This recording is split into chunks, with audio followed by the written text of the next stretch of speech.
Hey y'all, I'm Elisa. And I'm Samantha. And welcome to Watch for Deer.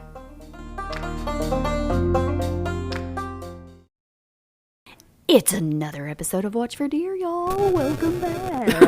Sound like Jim Carrey a little bit, didn't it? I don't know. It sounds like something.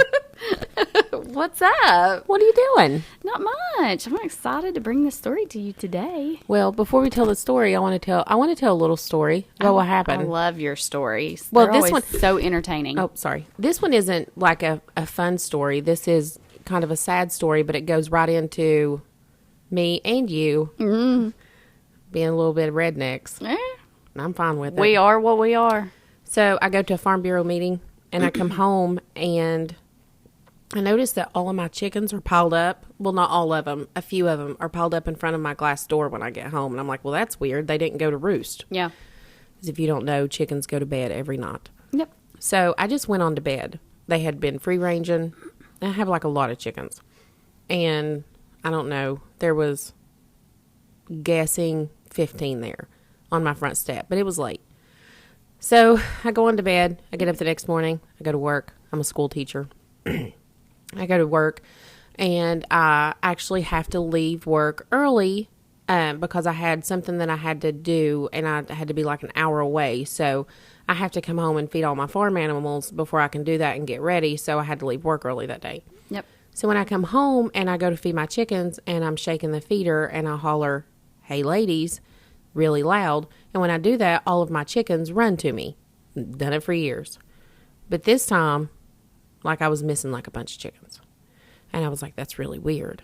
So I start walking all over the hill, and I don't hear them scratching or anything because I've yelled at them before, and even with my dad, and I'm like, Dad, watch how funny this is because they're in the woods. Well, they're like little dogs. Yeah. And I'm like, they're in the woods, and you can hear them running like through the leaves. Nothing. So I start panicking, and I realize that I'm missing like a lot of chickens. So I didn't make it to that thing that I had to do.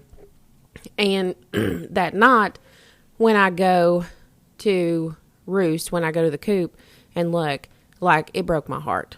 I was missing so many chickens. And it was actually, once I counted, because I know my chickens. Yeah. It was 36.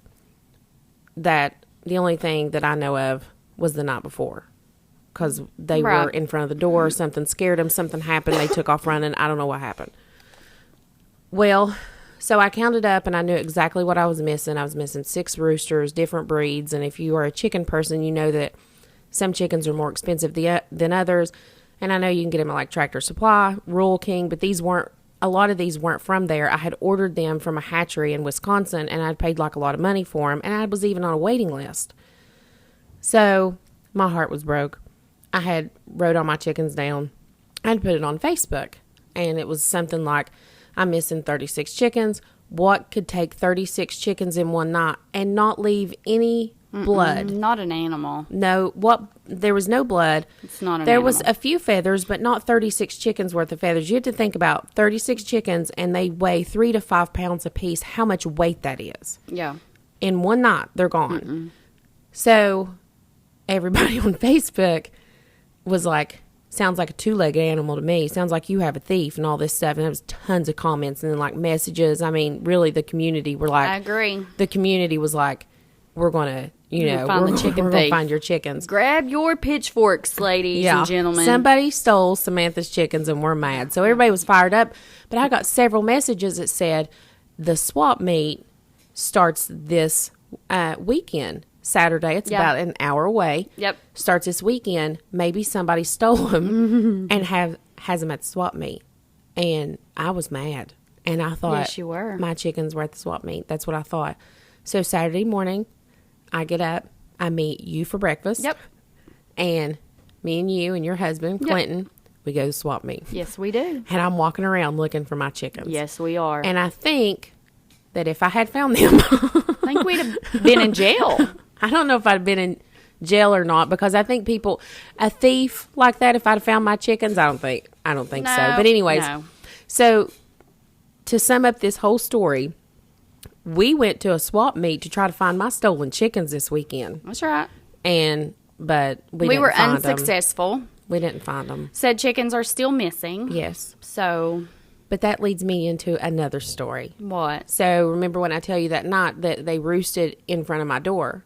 Yeah. Well, that morning when I went to work, there's chicken poop all over my steps. Like, it's covered. So the next day when I come home, I got the power washer out and I was going to power wash the steps.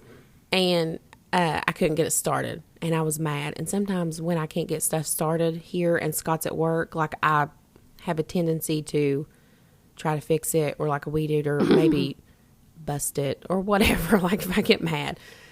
So Clint likes when I fix stuff too. So I'm Googling what's wrong with it because it's a power start and it should start. Like, pull it. There's no priming. There's no choke. There's nothing like that, right? The thing won't start and I am furious. So I start YouTubing what it's doing and it was like, it's the carburetor and this is how you fix it. And I was like, easy. So I texted Scott. I called Scott and I was like, Scott, the power washer won't start. No big deal. It's the carburetor. I YouTubed it. No! Stop! No! So anyways. He didn't let you fix the carburetor, did he? Well, he didn't. And he was like, it's probably not the carburetor. But Elisa, guess what it was? The carburetor. It was the carburetor. Yeah, we could have fixed that. See if we can get a high five where you right can here. hear. Yeah. Could have fixed it. Could have fixed it. Could have fixed it. Yeah. So I have an interesting one for us today. It's always interesting It's with always, you, Elisa. I know. That looks really kind of thick. It is kind of thick. This one actually might end up being a two-parter. I don't want to do a two-parter. Let's just go all the way. All the way. I hate waiting a week to see what happens the next time. Well, we'll see. We'll see how it goes. Okay. We'll see where we're at time-wise, but I want to make sure that I thoroughly cover this topic. Okay. Thoroughly. Okay. It is considered to be one of the most elite societies located in one of the... I love secret societies. I love them so much. I love them. Go ahead. I'm so excited. I'm cracking up, y'all. Okay. Okay. So it's one of the most elite societies located in one of the most elite universities in the U.S. Is it Harvard? It calls for the utmost secrecy with the promise of a very bright and very rewarding future. Only 15 are selected during each junior year and only serve one term their senior year. This is not your typical college fraternity. Mm-hmm. No, this society focuses on the future. Mm-hmm. It's not about binge drinking and partying. You know, this is bigger things. Mm-hmm. It was founded in 1832 at Yale University in New Haven, Connecticut. That's close. These members are called bonesmen. They're skull and bones. Is this a skull and bones? Is this skull and bones? And most have ascended to prominent positions in business or government. 3 of them becoming presidents of the United States. Mm. This is the Skull and Bones. Oh, I'm so excited. Oh, that's so funny. I'm so excited. My cheeks are hurting from smiling so much. I love secret societies. Well, you kept telling me that, Scooter over here, he's like, he wants a conspiracy theory. So, here we are. The society has been the center of a few conspiracy theories, including the Cuban Missile Crisis in 1962, to allegedly funding the rise of Hitler. Grab some popcorn, because this episode will blow your mind. Before you get started, I just want to say I really don't know a whole lot about this, so I am super excited. Well, I was going to tell you that if you do know something, as I'm going through this and I'm talking about it, just go ahead and speak up. I really don't know hardly anything. I know the name of it. I know that it has brought some really prominent people have been associated with it, but that's really all I know. Okay. So I'm excited. Well, you about to get schooled on the Skull and Bones. Well, because here, we have the Masons. The Freemasons. And they'll take anybody, which there's nothing wrong with. I don't think they'll take anybody, but you know what I mean. It doesn't, I don't think they have to be super prominent people. You don't have, I'd like to cover them one day. Ooh, I don't know if I'd do that or not. I would like to I know a few Freemasons. They're not going to tell you anything. No, I'm not talking about that, but I have this storyline in mind. Mm-hmm. And I think I may try to cover it. So we'll see. Don't get us hurt. I'm not going to get us hurt. Don't say stuff I'll just say allegedly. To where I have to say, on this podcast, like, I'm a really happy person. I don't want to be dismissed. I did not dismiss. I do not want to be unalived. Yeah. I'm super happy. And then you start talking stuff, and then we're like, No, we're unalived. Yeah. No. Anyways, go ahead. I'm excited. Okay. In 1832, William Huntington Russell, whose family operated a firm called Russell and Company, returned home from an extended visit in Germany. He would begin his senior year at Yale. While in Germany, he became enamored with the Germanic Society. With a what? Germanic. What? A what? Germanic. No. Sis, spell it. Spell it. You say it. Oh, never mind. Okay, go ahead, say that word. That's not even a word. Germanic. Okay, I thought you were trying to say dramatic. That's actually German. It's Germanic. Yeah, Germanic. Germanic. What is that even? What is that? German. It's like German society. Why wouldn't you say German society? I don't think Germanic is a thing. Google it. Hold on. Stop it. Nice. Stop and Jack. Okay. Google it. Germanic. Who says Germanic? German and then ick. Germanic. What does it mean? What does that suffix mean? Ick. Germanic. Icky. I'm trying. My internet's slow. Germanic. I don't even think I have any bars. Wait, yeah, I do. Germanic. Joys of living in the boonies. Germanic. It's a word. Okay. Mm-hmm. It is. Okay. What is it? Having characteristics of or attributed to Germans or Germany. Okay. Okay. Can you say it without rolling your eyes? No, because it's stupid. You could just say German, whatever. Germanic Society, and the Hegelian Assumptions. Well, I'm not going to stop you on that one either. Keep going. Just a really quick note on the Hegelian. Holy shit! Here we go. Just give me the paper. What did you say? I can't say the word philosophy. Okay. See? That word. Mm-hmm. The Hegelian philosophy was created by George Wilhelm Friedrich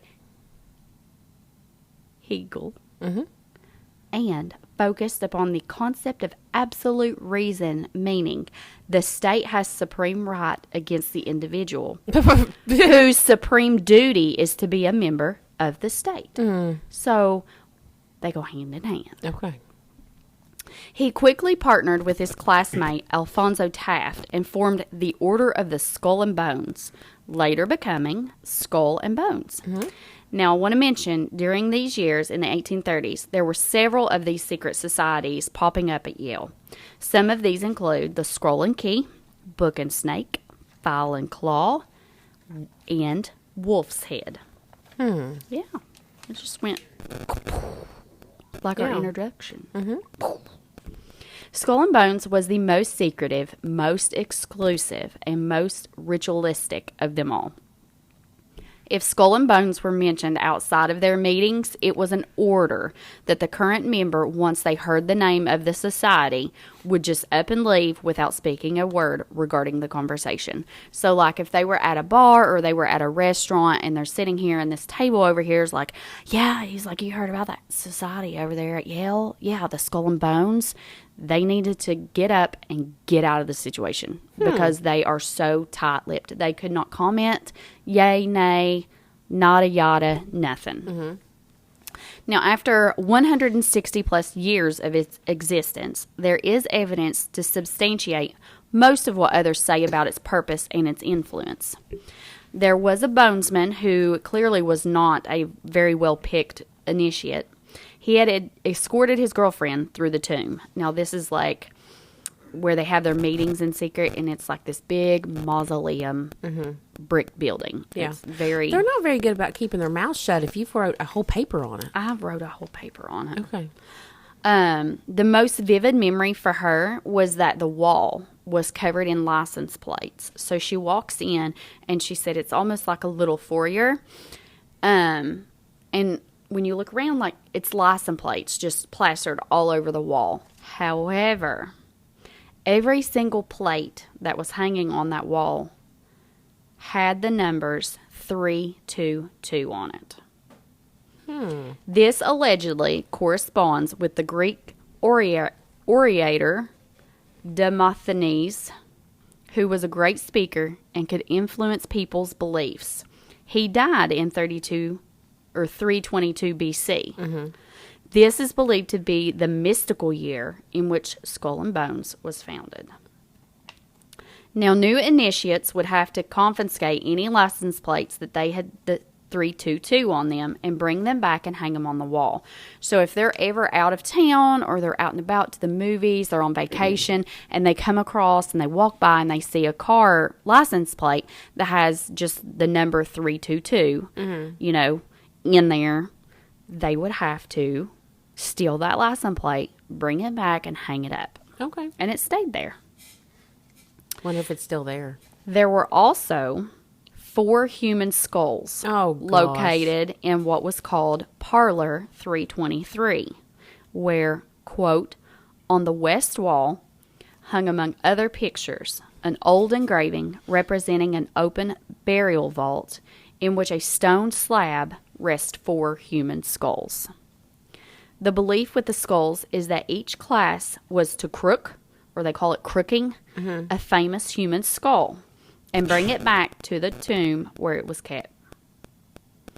It has been said that the skull of Geronimo and even Martin Van Buren was stolen by the bonesmen. So, I have always, like, these secret societies and stuff, always been, I don't want to say obsessed, but with them. They're intriguing. They're so intriguing because it's secret. Because it's secret, and you don't know, and they won't talk about it, and all this stuff. So it's always been, like, such a fascination it's curiosity. To me. But I also believe that, this, especially, like, the skull and bones in these, is some kind of tied in with devil worshiping, right? Like selling your soul type of thing, like, what is it called? The Illuminati. Things like that. I'm just saying, like, I really believe, like, there's some very dark things that go on with these secret societies, and they're, like, really bad. Like, super bad. Intriguing, fascinating, because you don't know a whole lot about it, you know. But this is, like, my scary story stuff. Like, you know how you like scary story stuff? To me, this is, like, the scary stuff to me, because this junk is real. Well, so are paranormal. No, they're not. They're demons. Yeah, those are. Those are. In 1989, Howard Altman stated that Philip Romero, who was the great-great-grandson of Geronimo, had charged Prescott S. Bush removal of the skull in 1918. Yes, that is the grandfather of President George W. Bush. Old W. Altman explained that he needed verification of this claim before publicizing it, so Romero put Altman in contact with a man named Ned Anderson, who lived on the Apache Reserve. Now, according to Anderson, a few years earlier, a public debate between him and another family regarding the relocation of Geronimo's bones from Fort Sill, Oklahoma to Arizona had attracted the attention of a bonesman who would only be identified by Pat. Pat declared these bones had been used in rituals. Why am I struggling tonight? I don't know. Rituals. Thank you. In that word, by the skull and bones. Prescott Bush had been stationed at Fort Sill in 1918 when the theft of Geronimo's skull had taken place. There's also said to have been a document that was authored by a Skull and Bones member that actually described the expedition and the recovery of the skull from the grave. Compared to the other activities of the Skull and Bones, these are pretty petty concerns relative to espionage, drug smuggling, war profiteering, and interference in the internal affairs of sovereign nations, all involving... sovereign nations, Yes, all it's sovereign. involving bonesmen. Dun, dun, dun, dun. The plot thickens. These are bad people. And they have their hand in the honey jar all over the place. All over. Mm-hmm. All over the place. All over. Not just in the U.S. No. You ready? I'd say these are the people that run the world. The new world order. No, we're not going there. But these are the people who make the decisions. They make things happen. This is the scary stuff. This is scarier. This is scary. It's scary. It is scary. Mm-hmm. Now, when Russell co-founded Skull and Bones, his family and their company acquired such massive wealth from supplying Chinese people with opium that had been purchased in India and Turkey. The Russell family became the third largest opium trader in the world. Continued efforts by Chinese authorities to ban the opium led to the First Opium War of 1840. This was a 2-year conflict. Russell would later become a general of the U.S. Army and a state legislature, while his cohort Taft rose through government ranks to become Secretary of War, which was a position that has been held by many Skull and Bones members. Now let's talk about the initiation into the Skull and Bones. Yes, let's do it. It's very dramatic. It usually happens on a night in April. The seniors arrive outside the rooms of each selected junior, and they pound on the door. When the junior opens, the bonesman smacks him on his shoulder and says, "Skull and Bones, do you accept?" If they accept, they're handed a note wrapped in black ribbon, sealed with a black wax seal, has 322. And this note tells them when and what time to appear outside of the tomb. It tells them not to wear any metal. These initiations are some of the best kept secrets of this group. But little by little, there's been some of these initiation practices leaked. The first night, the new members are told to tell their life story. So it's pretty basic. They just come in and they start from their childhood and they just tell, their entire life story. The second evening gets a little sketchier. So usually happens on a Sunday evening, and the new members are required to lie naked in a coffin. Ew. And they must recount details of their sexual history. Just like everything else in the world, their initiation practices have evolved. In the 1930s, these seniors would dress in skeleton suits and howl at the new candidates, whose initiation into the group would require them to wrestle each other naked in a mud pit. If they were accepted into the Skull and Bones, they were rewarded $15,000 in cash, and upon his marriage, he would receive a good quality grandfather clock. And it's believed that they still receive these two same gifts today. Yeah. So I don't think I'd want to wrestle naked to get into a sorority. No, that's a lot. That's a lot. Ew. Now you're making me look at George W. different. I bet you he wrestled with Carrie. John Kerry. I went to scratch my eyeballs out of my head. Both of them were are bonesmen. I'm just saying. Look. In 1873, a new periodical called The Iconoclast released a story about the Skull and Bones. So this periodical mentioned the members of Skull and Bones becoming leaders of the society.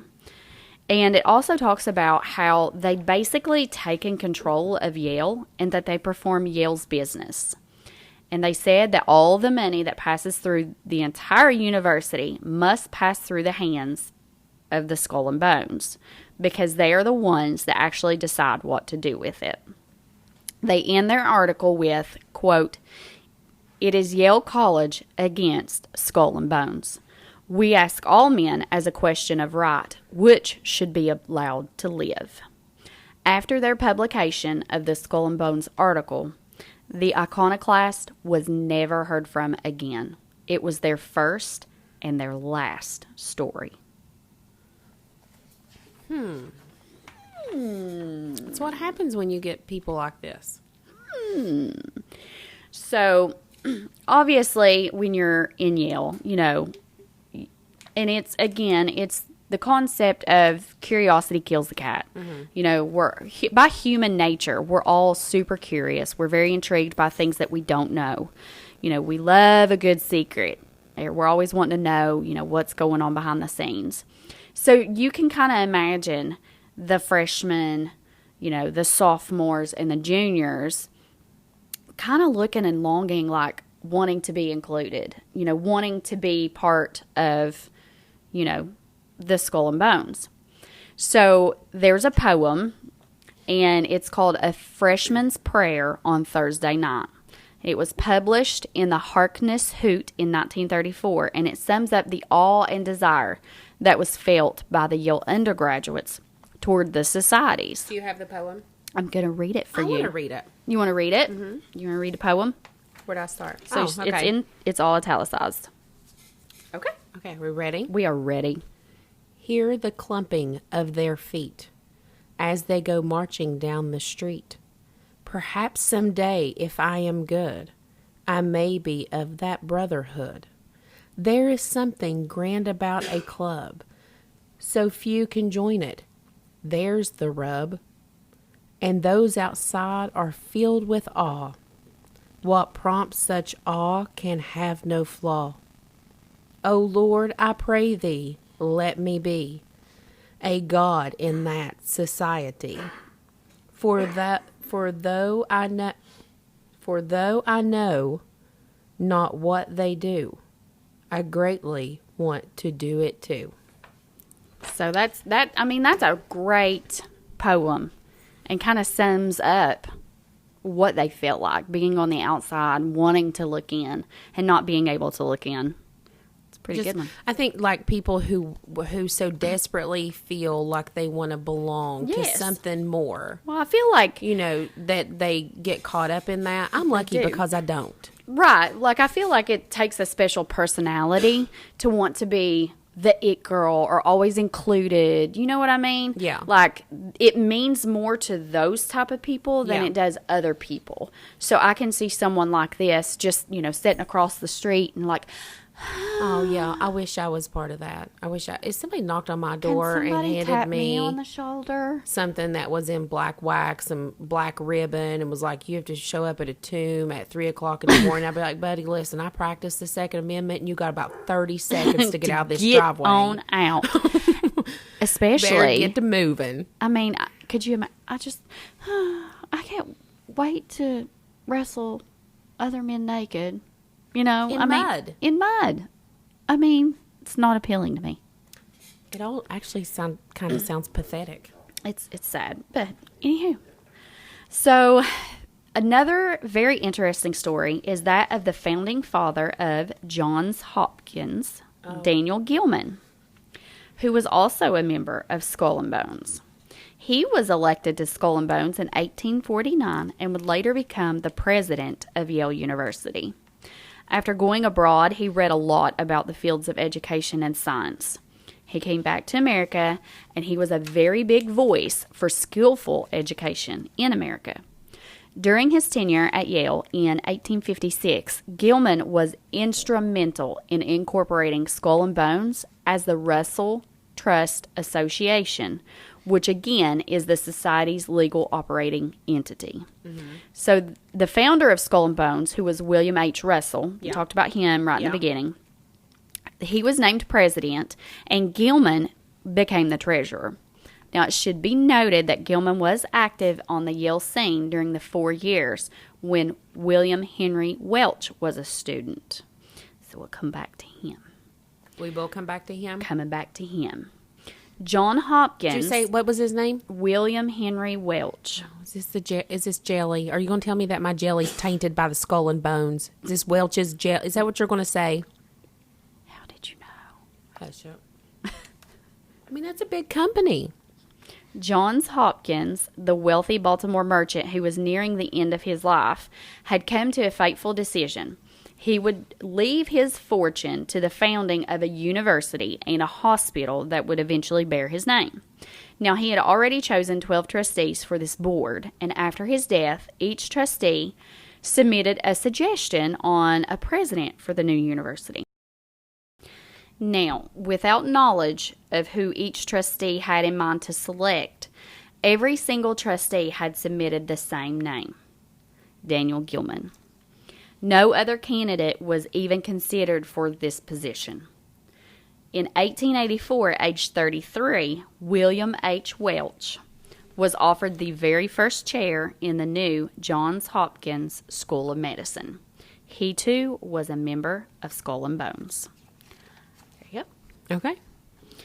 Now, at different points throughout history, Bonesmen's, they've had control over the fortunes of the Rockefellers, the Carnegies, and the Fords. They've also had members rise through the ranks and obtain high offices in the Council on Foreign Relations, powerful media corporations such as the Time, and, of course, the three presidents of the United States, which was William Howard Taft and the two Bushes. In fact, during the 2004 presidential election, both the Republican and Democratic nominees, John Kerry and George W. Bush, were Skull and Bones members. Really? When asked to comment on their membership during their candidacy, both men were tight-lipped, with Kerry stating, "It's a secret," and Bush telling everyone that, quote, "so secret, I can't say anything more." Bonesmen have occupied top-tier positions at an impressive array of powerful institutions like the CIA, of course the Foreign Relations, Morgan Stanley, the Rockefeller Foundation, and the Federal Reserve. President George W. Bush partly bankrolled his first oil company, as well as his run for Texas governor, with loans and donations from fellow Bonesmen. 5 of them, including the SEC head William Donaldson, had served in his administration. It's this tight web of influence that has fueled a whole huge host of conspiracy theories. Are these Bonesmen really that influential?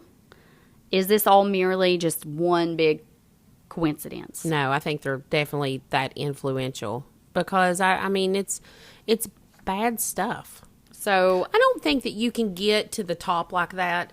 I don't think that there's any way that you can absolutely get to the top and be like a billionaire or without doing some bad stuff for it to. I mean, it would be so rare. I just know in any type of industry, and what, of course, I'm in business. You know, my bachelor's degree is in business. Mm-hmm. And I know they're always talking about networking. Mm-hmm. It's all about your connections. It's all about who you know. Right. So, you know, and that kind of is the same thing here. It's just a little bit more sinister, I guess. What do you mean a little bit more sinister? A little bit more sinister? It's a whole lot more sinister. But, you know, so that's it for part 2. Or, I mean, part 1. What do you mean part 1? That's it for part 1. That's it for part 1. Lisa, we're really not going to get to finish it tonight. Nope. Oh, God. Nope, because this second part, I got to cover 2 more conspiracy theories conspiracy theories regarding Skull and Bones to wrap it up. I just can't. Are you going to link the Illuminati to the Skull and Bones? Is that a thing? You'll just have to wait. The Illuminati has their hands in everything. So you actually think they're real? 100%. Ooh, really? So you have all of these societies, and you have the Illuminati on top. So you're telling me Skull and Bones is down here and Illuminati's up here? The Illuminati is above all. Allegedly. Yeah. Oh, yeah. Really? Oh, yeah. Yeah. And you believe that? And I'll talk a little bit about But you believe that? I do believe that. I believe there's not like a whole lot there's out- like a hierarchy Yeah. within these societies Yeah. that I'm finding out. And at the very top is the Illuminati. We may want to steer clear of that one then. I can't wait to cover it. I mean, just steer clear like of that. just- I know, like, there's all kinds of celebrities that are supposed to be in it. Yeah. You hear it all the time. Oh, they're in the Illuminati. Well, there's so many like secret societies out there. It's just super fascinating. Like, Yeah, they are fascinating. it is so fascinating. They are fascinating. And I will neither confirm nor deny that any of them are bad, good, whatever. Oh, I don't think any of them are good. I'm just presenting information at this point. And I am judging, and I'm telling you that they are bad. But by the time we get to the end of this episode of part trois, A part what? part Did you say trois? twat. No. Part twat. It's been a night. By the time we get to part 2, Yeah. I'll fill you in on my opinion. Okay. All right. So we have to wait a week. You have to wait a week. Have to wait a week. It's dumb. It's dumb. I know y'all love part 2s. It's a two-parter. All right. So don't forget to get us your stories. Have you gotten any stories? I've gotten a couple, yeah. Have you? Yep, I got a couple. Don't forget to send those in for our very first release of Deer Tales. You're so excited about that, I'm aren't you? so excited. Such a dork. But email us at watchfordeerpodcast@gmail.com. Follow our Facebook page at Watch for Deer Podcast. Go like and follow our Facebook page at, I just said Facebook page. I meant our Instagram at Watch for Deer Podcast. And go follow us on Spotify and share with your friends and word of mouth about how awesome we are. We'd Sure. appreciate it. Yeah. Y'all be safe. And watch for deer. And the bonesman.